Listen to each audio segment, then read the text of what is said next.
The final countdown to the primaries. Voters head to the polls in just 6 days, and we want to make sure you're ready. So tonight we continue our one-on-one profiles, but now we move to the U.S. Senate race. Brian Abel shares his sit-down with the President Trump-endorsed Republican, John James. We asked Republican candidate for U.S. Senate John James his vision for Michigan if he were to be elected.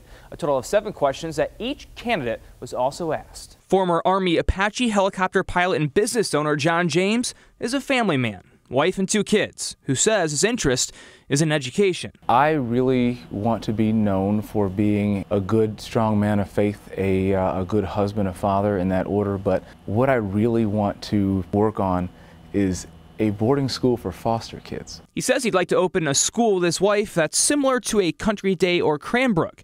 When it comes to keeping those kids safe in school, James believes he'd bring both sides of the aisle together for a solution that looks at mental health and doesn't infringe on the Second Amendment. If you take a look at the characteristics of how this is spread, it looks like a virus. I believe that working with the CDC, working with other experts around the country, and bringing both sides together to find a long-term solution for this issue, I believe that's the solution we need. For Michigan's economy to thrive, James says he'd pursue a path of deregulation to make the Mitten State a leader in not only mobility, but agriculture, aerospace, and defense. When the government gets out of business's way and allows them to innovate and not have preemptive regulations that stifle innovation, you tear down barriers, and then capital investment will come. James says he attended a meet and greet, but pushes back on his opponent's assertion that he supports a Democratic Detroit councilwoman's policies. I believe that it is my responsibility to know the people who are representing me, and I've grown jobs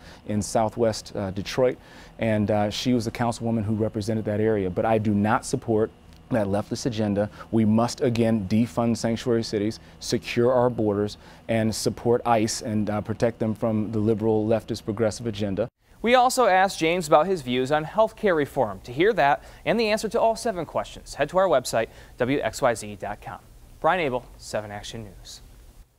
And once again, if you missed any of these one-on-ones, and of course the one today with John James, you can check out the candidate profiles for Michigan's gubernatorial race and more on our website, WXYZ.com. Now tomorrow at 5, we'll continue our sit-downs with the Democratic candidate for U.S. Senate, Debbie Stabenow. And other political